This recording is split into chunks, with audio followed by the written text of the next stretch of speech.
Continuamos en La Venganza Será Terrible, cada uno desde su casa, así estamos en esa condición, pero recuerden que también estamos en contacto por redes sociales, como La Venganza Radio, y si no, hay un WhatsApp para los oyentes, para los mensajes, que es 6585-5580. Bueno, esta noche vamos a hacer algo que no hacemos nunca, que es continuar la charla de ayer. Es verdad, había prometido. Siempre prometemos que vamos a hablar, seguir hablando del asunto, y después nos olvidamos y no hablamos nunca más. Y el que Pero no escuchó, ayer hablamos- el que no escuchó anoche, Claro, ese es el problema, ya los oyentes son otros. igual puede soy- entender. Yo soy otro, el programa es otro, etcétera. Yo no me acuerdo y nadie se acuerda. Pero ayer hablamos de François de Chateaubriand y hoy vamos a continuar la historia. Resumen de lo publicado. Muy bien. El rey Francisco I de Francia había logrado conquistar a Françoise de Chateaubriand después de 3 años de cortejo. La mina era casada y el marido celoso. Entre los innumerables regalos del rey durante todo este tiempo estaba el haber nombrado al hermano de Françoise al frente del gobierno de Milán, que entonces pertenecía a Francia. Y este hermano era el conde de Lautrec. Ahora bien, Françoise, como hemos dicho, tenía un marido, Jean de Laval, el señor de Chateaubriand, que había hecho lo imposible para que el rey no amara ni se acercara a su esposa.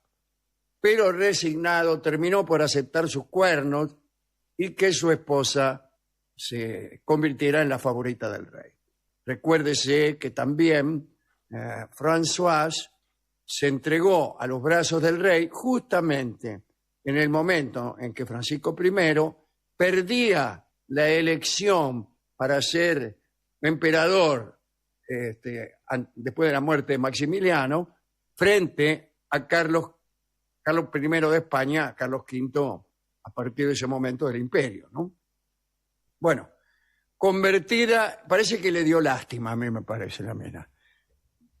Parece que cada vez que uno pierde una elección, las minas le das lástima y te hacen caso. No ocurre, me parece, pero bueno. A mí sí, a mí me ocurre siempre no perder elecciones, pero la lástima de las mujeres ha sido mi principal fuente de ingresos, por decirlo así. Bueno, todas... te digo que en algún punto lo felicito. Bueno, muchas gracias, muchas gracias. Bueno, convertida Françoise de Chateaubriand en amante oficial, ¿no es cierto?, de Francisco I de Francia, empezamos la historia de hoy. La mina lo seguía en sus viajes. La corte de Francia siempre ha tenido, hasta la construcción del Palacio de Versalles, un carácter itinerante. Los reyes pasaban temporadas en distintos castillos. En el año 1520, el rey Francisco I pensó en gestar un bloque, una especie de alianza franco-inglesa, no para poner una farmacia, como puede uno sospechar, sino para oponerse al imperio de Carlos V. Invitó entonces a Enrique VIII, el rey de Inglaterra, también llamado Charles Lawton, ¿no? Lo invitó a Artois para negociar. Artois es un lugar de Francia. Y Francisco, el rey de Francia, fue entonces a Artois, acompañado por Françoise. Iba también su mujer, la reina Claudia, el rey era casado, no nos olvidemos, y también la mamá del rey, Luisa de Saboya. O sea, que se llevó para encontrarse con el rey de Inglaterra a la vieja, a la mujer y al amante. En el lugar del encuentro, esto lo hemos contado muchas veces, se dispusieron centenares de carpas hechas con telas suntuosas, carpa de seda, de lamé, etcétera, de terciopelo, de broderina, de villela. ¿De percal no? De percal también, de seda, de rayón. Está para abrir un local en el 11. Claro. Se llevó también la mayoría de las joyas del reino y a las más hermosas damas de compañía. Todo había sido idea de Françoise, la amante, pues ella pensaba con ello agradar al monarca inglés. Y le habrá dicho a Francisco: che, Pancho, hagamos unas carpas que reíte de Sarrazani. Llevemos la joya, vamos a mostrarle a este tipo, al rey de Inglaterra, quiénes somos. Entonces vestite bien, yo llevo unas minas bárbaras, comida, bebida, etc. Bueno, todo para darle pifia al rey inglés. Cuando se produjo el encuentro, el rey de Inglaterra quedó aturdido ante tanta pompa y también envidioso de la amante de su par francés. ¿Vio cómo son los reyes de Inglaterra? Son envidiosos. Qué cosa, ¿eh? Y eso, son reyes y encima son envidiosos. Y encima envidiosos. Habrá dicho: ¿cómo este tipo tiene una amante más linda que las mías? Que es lo que dice uno cuando va a visitar al rey de Francia y la amante del rey de Francia es Françoise de Chateaubriand. Bueno, Francisco I estuvieron ahí en unas charlas. Las conversaciones parecían buenas, pero después se despidieron. Francisco I estaba convencido de que Enrique VIII regresaba a Inglaterra maravillado y dispuesto a iniciar una alianza con el reino francés. Pero la verdad es que la opulencia de Francisco tuvo un efecto negativo sobre Enrique VIII, que había quedado profundamente herido en su amor propio. Dijo, habrá dicho, digo yo, ¿no? ¿Qué viene este tipo acá con las carpas? Hacerme quedar a mí, que vine hecho un croto, como un poligrillo. Vine de Sportlandia, dijo Enrique VIII, y viene él vestido con todas las medallas y he quedado haciendo un triste papel. Entonces se enojó. Días más tarde, el enemigo de Francisco I, que era Carlos V, Carlos I de España, fue a ver a Enrique VIII y llegó mal vestido, humilde, una media de un color, otra de otro. Bueno, eso se lo agregué yo. Y Enrique habrá dicho, este me gusta, y firmó una alianza justamente con España y Austria en contra de Francia. Salió todo mal. Luisa de Saboya, la mamá de Francisco I, culpó a Françoise de aquel desastre y empezó a urdir planes para separarla de su hijo. Ay, dice, tengo que separar a mi hijo de esta mala mujer. ¿Vio cómo son las madres? ¿Cómo son? Igual que Luisa de Saboya. Bueno, lo acusó, o la acusó a ella, a Françoise, de ser la amante de un militar llamado Bonnivet, lo cual parece que era cierto, además. Pero bueno, ¿qué le importaba a Francisco? Desde hace algún tiempo, este Bonnivet había puesto cuerno nada menos que al rey. Una noche en que Françoise recibió en su cama a este militar, Francisco I llamó a la puerta de la habitación de su amante, Françoise de Chateaubriand, y la tipa estaba con el militar, con Bonnivet. Golpeó la puerta, bueno, ¿quién es? El rey. Momento, por favor, habrá dicho la mina, ¿no? Y el amante buscó dónde esconderse. Como era verano y habían puesto unos ramajes y unas hojas de adorno ahí en la chimenea, Bonnivet se metió ahí, se ocultó en medio de la hojarasca. Entró Francisco y después de abrazar a Françoise, se disculpó diciendo, todo esto según los cronistas, que tenía enormes ganas de hacer aguas, por decirlo así. Está bien. Y a falta de un sitio mejor, las hizo en la chimenea, incluso con gran vehemencia y entusiasmo. Bueno. Bueno, era el rey después de todo. Luego se despidió inmediatamente de su dama y dijo, yo venía nada más que a hacer pis. Y se fue, abandonó el lugar. Cuando salió el rey, salió también Bonnivet, empapado, retorciéndose de risa y de llanto al mismo tiempo. Estaba muy emocionado por no haber sido descubierto, porque si lo cachaban en una de esas, era finado, nada de que te mojaban, te mataban.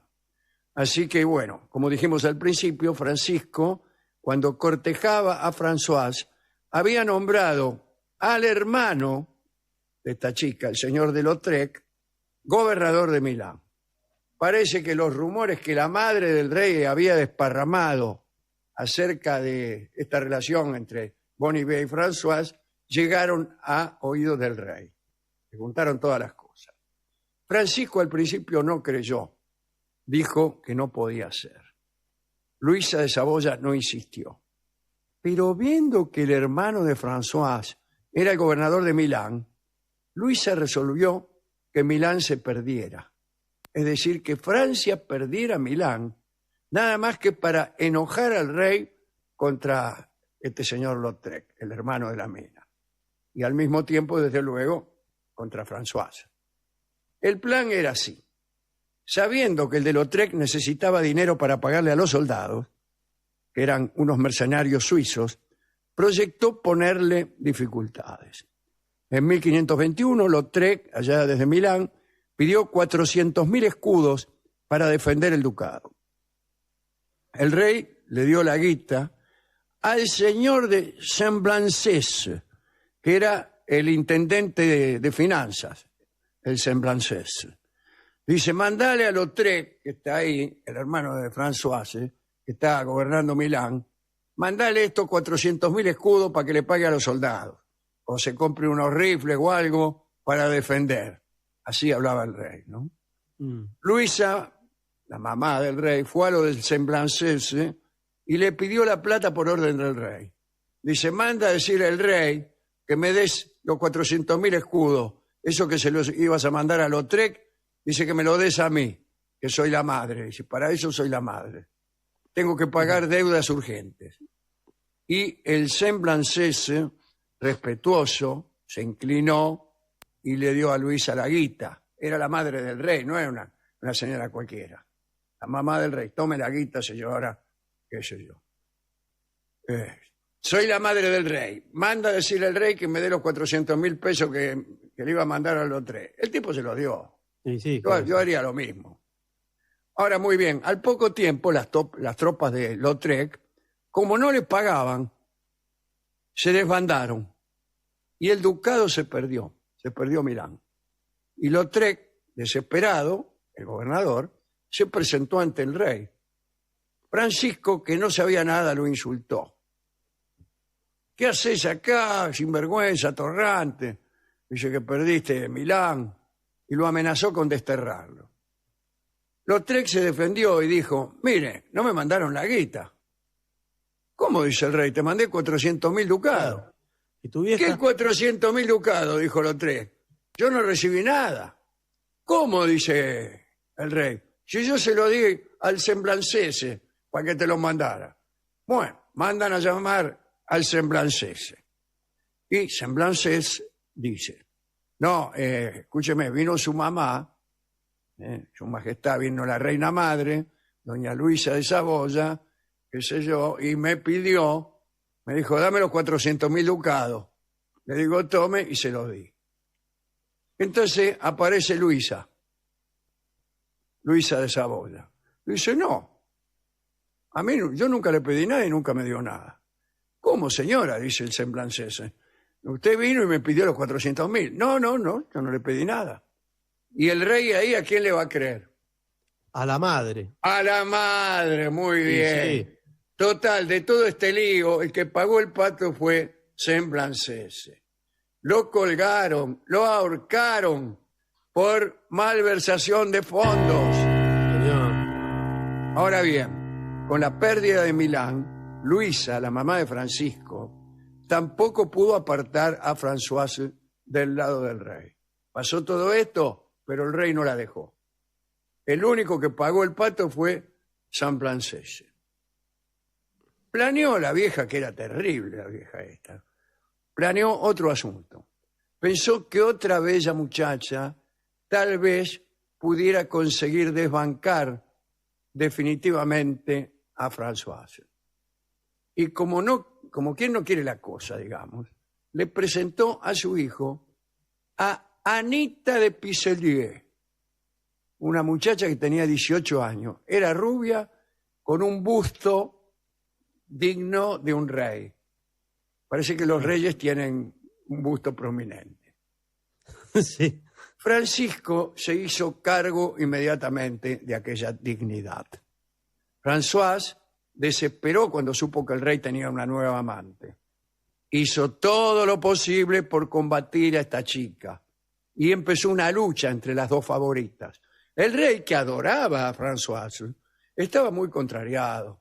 Tenía que siempre andar consolando a una, calmando a la otra. No tenía tiempo para ocuparse de los asuntos de Estado. Vio cómo es esto, ¿no? Toda Europa estaba contra Francia.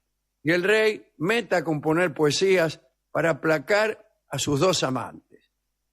Pero hay que decir que Anita de Pisseleu comenzó a ganar la batalla. El rey la visitaba más seguidito y entonces, humillada, Françoise se fue a su castillo de Chateaubriand, donde estaba su marido, el que habíamos mencionado al principio, el famoso Jean de Laval, señor de Chateaubriand. Sin embargo, el odio de Anita Pisseleu la siguió incluso hasta el castillo de su marido. Un día, Anita, que también, como vemos, tenía lo suyo, le pidió a Francisco que le solicitara a François la devolución de las joyas que él le había regalado. La mina se había ido, pero la otra, viste, como no se conformaba con eso. Claro, ¿cómo son, eh? Que devolvieron todo. ¡Qué barbaridad! Y el rey concedió lo que Ana le pedía. Este rey medio pollerudo, me parece. Como ya hemos dicho ayer. Es verdad. Francisco era un rey muy disoluto. Uno de sus secretarios de Estado, un día estaba conversando con él, sentados ahí a la mesa, y le dijo: Señor, Su Majestad, ¿cuál es para usted la distancia que hay entre un libertino y un enamorado? Y Francisco contestó: la que hay de su silla a la mía. Bueno, envió un mensajero el rey a lo de François con el reclamo. Manda a decir al rey que le devuelva todos los regalos que le devuelva. François se fingió enferma y dijo que en 3 días devolvería todas las joyas que había recibido. Entonces le ordenó a un orfebre que la fundiera sin respetar los sellos o las divisas, todas estas cosas que están grabadas, ¿no? Que fundiera todo. Más tarde devolvió al rey varios lingotes de oro y con los lingotes iba un mensaje que decía: respecto a las divisas, las tengo tan grabadas en mi memoria y son tan queridas por mí que no puedo permitir que nadie disponga de ellas. Me disculpo. Una gilada, va. Cuando el rey recibió los lingotes, dijo: devolvédselo todo. Lo que yo quería no era el valor, todas esas cosas. Sí, lo que se dice. Yo no me llamo un lingote de oro, guárdatelo, no, quédatelo vos. ¿Ves que te crees que yo tengo más plata? Bueno, entonces... el gesto de François, sin embargo, fue admirado por toda la corte. Claro, porque si le hubieran pasado a ellos, se hubieran quedado con todo. François de Chateaubriand solo volvió a ver al rey de Francia una vez más, en ocasión de un viaje que hizo Francisco para defender la Bretaña, donde estaba justamente el ducado de Chateaubriand, de las intenciones separatistas de sus pobladores. Es decir, iba a defender a la Bretaña de la Bretaña misma. Pasaron una tarde juntos y no volvieron a verse jamás. Anita de Pisseleu había triunfado, pero solo por algún tiempo. Luisa de Saboya, por otra parte, no pudo disfrutarlo demasiado porque se murió ese mismo año, la vieja, 1531. Años más tarde, 1537, llegó a la corte la noticia de que François acababa de morir. Tenía 43 años y había conservado hasta el último instante una belleza resplandeciente. Francisco se deprimió, montó a caballo, fue hasta el palacio de su amada, se arrodilló frente a su tumba y lloró como no lo había hecho nunca. Después todos se enteraron de algo espantoso. Jean de Laval, el marido, el que había disimulado durante tantos años, sabiendo que el rey no la protegía, la asesinó. Dios mío, La mató el marido. Sí, señor. Los oyentes que estaban diciendo, ¿para mí que la mató el marido? ¿Para mí que la mató el marido? Sí, siempre es el marido. Ahí está. Parece que tras haber anunciado que su esposa estaba enferma, la encerró en una cámara tapizada de negro, como un ataúd, y allí la mantuvo durante 6 meses sin ver a nadie. Y luego mandó 2 cirujanos que sangraron a Françoise hasta matarla.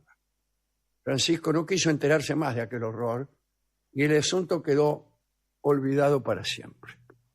Por esos tiempos ya él se había puesto de novio con la duquesa, la famosa duquesa de Tampes. Bueno, qué historia, ¿eh? Así que esta misma chica de ayer, que a esta misma altura de este programa estaba triunfante en brazos del rey, conoció también su ocaso y su horror, el horror del crimen de su marido, ¿no? Hay que desconfiar de los pichi. En esta historia el más pichi era Jean de Laval. Hay que tener cuidado con eso, ¿no? ¿A quién dedicar esto? Desde luego a François de Chateaubriand y a nadie más, porque después de todo Anita de Piselier también estuvo mal. La mamá del rey, que me disculpe, el Reinaldo, porque es la madre, pero acá entre nosotros, Flor de Hierro. Sí. Después al Semblancé, ese pobre, que lo colgaron sin tener nada que ver. Buah, colgado terminó. Igual que casi que no dedicárselo a alguien de todos los personajes es correr peligro, porque es gente de tomar represalias. Es gente que por ahí si uno no se lo dedica, sí, toman represalias. Yo se lo dedico a todos, ¿qué quiere que le diga? Bueno. Sí. La mina, la Françoise estuvo bien, porque le devolvió toda la guita. ¿Querés el oro? Tomá, te lo devuelvo. ¿Qué te crees? La mina hizo lo que a veces digo yo, me están echando y yo ya me fui. Claro. Sí. Cuando vio que venía mal la cosa, se fue. ¿Para qué va a esperar que la eche? Bueno, hemos ido a la discoteca y nos dieron, haciendo caso a gentiles pedidos, otro tango tocado en solo de piano por Héctor Stampone. Es el tango ¿Qué me van a hablar de amor?, que tiene una larga historia de cantores. En este caso, escucharemos una versión instrumental del propio autor Héctor Stampone. Y al mismo tiempo está dedicado esto al rey Francisco, que le iban a hablar de amor sí, a Francisco I de Valois. Adelante.